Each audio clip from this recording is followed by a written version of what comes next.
सवाल बराबरी का है।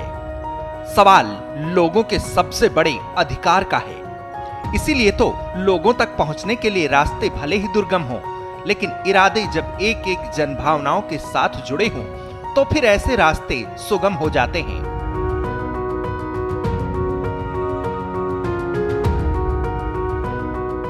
बात लोगों के मताधिकार की है तो चुनाव आयोग उत्तराखंड के घर घर तक पहुंच रहा है। दिव्यांगों से लेकर बुजुर्गों तक के वोट डलवाए जा रहे हैं। लोकसभा चुनाव का ये महापर्व है, तो फिर एक एक वोट जरूरी है। उत्तराखंड में 19 अप्रैल को पहले चरण में वोटिंग होनी है। उससे पहले पोलिंग पार्टियां घर घर तक पहुंच रही हैं। ऐसे लोग जो पोलिंग बूथ तक पहुंचने में असमर्थ हैं, उनके भावनाओं के सम्मान के लिए घर पर ही वोटिंग की व्यवस्था की गई है। ये तस्वीरें रुद्रप्रयाग की हैं, जहां दिव्यांग और 85 साल से अधिक आयु वर्ग के मतदाताओं के वोट डलवाने के लिए पोलिंग पार्टियां उनके घर तक पहुंची हैं। रास्ते कठिन हैं। चुनावी संसाधनों को कंधे पर लेकर घर घर दरवाजे खटखटाए जा रहे हैं।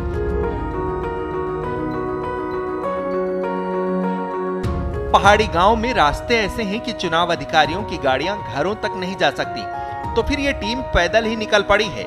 पोलिंग पार्टियां इस बात को भी सुनिश्चित कर रही हैं कि लोकतंत्र में एक एक वोट महत्वपूर्ण है। इसके लिए भले ही रास्ते कठिन हों, लेकिन एक एक वोटर तक पहुंचना जरूरी है। पोलिंग पार्टियों ने बुजुर्गों और दिव्यांगों का उनके घर पर जाकर वोट करवाया, तो अपने मताधिकार का प्रयोग करने के बाद वोटरों के भी चेहरे खिल उठे। इस दौरान बुजुर्गों ने वोटिंग भी की और लोगों से अपील भी की।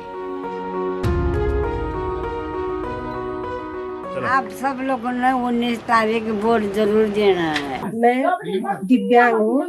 मैंने आज अपने घर में वोट डाला है। आप सब अपने बूथ पे 19 अप्रैल को वोट डालने जाएं। प्रयाग की 2 विधानसभा सीट के अंतर्गत 67 दिव्यांग मतदाता और 85 साल से ज्यादा उम्र के 355 मतदाता हैं। ऐसे में मतदाताओं के लिए 8 अप्रैल से मतदान की प्रक्रिया शुरू की गई है, जो 12 अप्रैल तक चलेगी। इस दौरान घर घर जाकर पोलिंग टीमें लोगों का मतदान कराएंगी। कोई भी वोटर अपने मताधिकार से वंचित न रह जाए, इसके लिए पोलिंग पार्टियां जोर शोर से लगी हैं। डोर टू डोर जाकर वोटिंग कराई जा रही है। बुजुर्गों और दिव्यांगों के वोट के लिए पोलिंग पार्टियां एक एक दरवाजे पर दस्तक दे रही हैं। श्रेष्ठ उत्तराखंड पर खबरों से जुड़े रहने के लिए चैनल को सब्सक्राइब करें, बेल आइकन दबाएं और देखते रहें श्रेष्ठ उत्तराखंड।